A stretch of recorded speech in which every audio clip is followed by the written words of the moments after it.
हर किस्म के रूहानी जिस्मानी मसाइल और वज़ाइफ के लिए पीर इकबाल कुरैशी चैनल को सब्सक्राइब करें। नहमदुहु व नुसल्ली व नुसल्लिमु अला रसूलिहिल करीम, अम्मा बाद फ़अऊज़ु बिल्लाहि मिनश शैतानिर रजीम, बिस्मिल्लाहिर रहमानिर रहीम। मुहर्रमुल हराम की 23, 24 और 25 तारीख़ का एक ऐसा ख़ास अमल आपको बता रहा हूँ।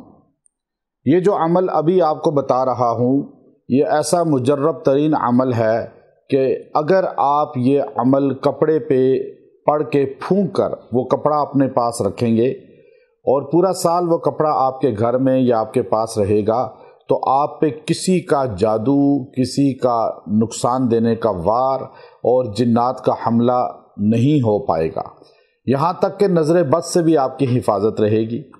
और चूँकि आज इस मुआशरे के अंदर आप देखते हैं कि लोगों पे एकदम जो है जादू का अटैक होता है और एकदम जिन्नात का हमला हो जाता है और नज़र बद एकदम लग जाती है और दुश्मन का वार आप पर चलता है, हसद बुग़्ज़ का। चूँकि ख़वातीन और बच्चे बहुत जल्दी मुतासिर होते हैं, ख़ास तौर पे आप बच्चों को और ख़वातीन को मगरिब के अज़ान के वक़्त में ओपन एयर निकलने से बचना चाहिए। उस वक़्त शयातीन गुरूब आफ्ताब के वक़्त शैतान इबादत करता है सूरज की, तो सारे जिन्नात यूँ फिर रहे होते हैं और एक गोल होता है हवा में और आसमान की तरफ जो है वो उठते चले जाते हैं। उस वक़्त अगर बच्चे और ख़वातीन बाहर होंगे नंगे सर और इस तरह खेल रहे होंगे या चल रहे होंगे, तो उन पर एकदम उनका तसल्लुत हो जाता है और बीमारियां और उनको फिर परेशानियों में मुब्तला किया जाता है। अक्सर बच्चे रोना शुरू कर देते हैं रात को, वो मगरिब के टाइम उन पर अटैक होता है। ख़वातीन को बीमारियां लग जाती हैं, बॉडी में दर्द होता है, जलन होती है, मेंसेस की बदपरहेज़ी हो जाती है और इस तरह और से मसाइल, रुकावटें, बंदिशें। मर्दों को भी बहुत से मसाइल जकड़े जाते हैं, जिस्म वीक हो जाते हैं, दिमाग कमज़ोर हो जाते हैं और साथ ही जो है उनके काम रुक जाते हैं। याद रखें, आप अगर ये छोटा सा अमल आपको दे रहा हूँ और बड़ा बेहतरीन अमल है, ये चूँकि मुजर्रबात हैं, ये कोई आप कहें जी कुरान और हदीस से इसकी सनद दे दें, तो बाज़ लोग ये पूछना शुरू कर देते हैं। तो हर चीज़ की सनद कुरान और हदीस से नहीं होती। अगर वो सही है, कोई उसमें गलत अल्फाज नहीं है, तरीका गलत नहीं है, तो आप उसे कर सकते हैं। जैसे आप डॉक्टर के पास जाते हैं, वो आपको कहे जी आप लेट जाए, मैं ECG करता हूँ, तो आप कहें जी मुझे कुरान हदीस से सनद बताएं। वो कहे अल्ट्रासाउंड करा लो, का जी कुरान हदीस से सनद बताएं।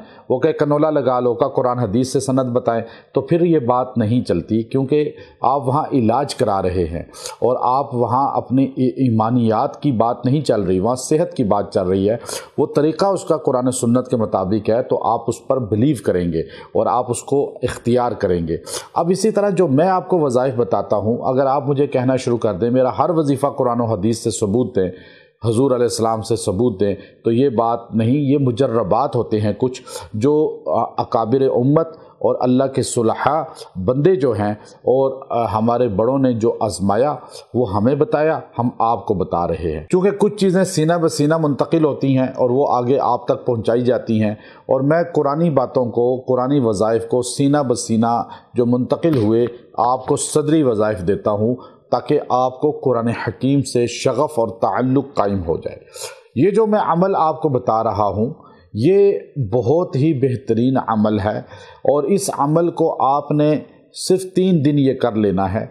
इसकी बदौलत जो है आपको अल्लाह तबारक व तआला जो है नुकसान, जादू से बचा लेगा।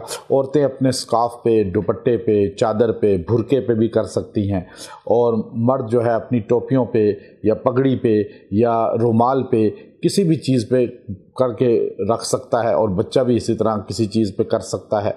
ये आप जो है याद रखें कि ये अमल सिर्फ इन 3 दिन में कर लें, या 3 दिन कर लें, और फिर आप इस अमल के फैज़ को पूरा साल पा सकते हैं। आप कपड़ा लें, पगड़ी लें, टोपी लें, भुरका लें, कोई भी चीज़ ले लें, आप वो सामने रखें और ये बैठकर यकसुई के साथ सूरह मुदस्सिर की पहली आयत, या अय्युहल मुद्दस्सिर कुम फअंज़िर व रब्बक फकब्बिर व सियाबक फतहिर, बस यहाँ तक, व सियाबक फतहिर, यहाँ तक आपने इसको पढ़ना है और इसको 41 बार पढ़ना है, 41 टाइम। اور پڑھ کے دعا کرنی ہے اور اس کپڑے پہ پھونک لینا ہے، پھونک دیں، اور پھر دعا بھی کر لیں اپنے مقصد کے لیے، اور جادو جنات سے بچ جائیں گے آپ۔ اور پھر یہ کپڑا جو ہے پھر دوسرے دن بھی اسی طرح پڑھ لیں، تیسرے دن بھی اسی طرح پڑھ لیں، انشاءاللہ العزیز وہ آپ کے گھر میں رہے گا، آپ کے پاس رہے گا، آپ چیزوں سے، حادثات سے بچے رہیں گے، اور اللہ آپ کی حفاظت کا انتظام فرمائے گا۔ وآخر دعوانا ان الحمد للہ رب العالمین۔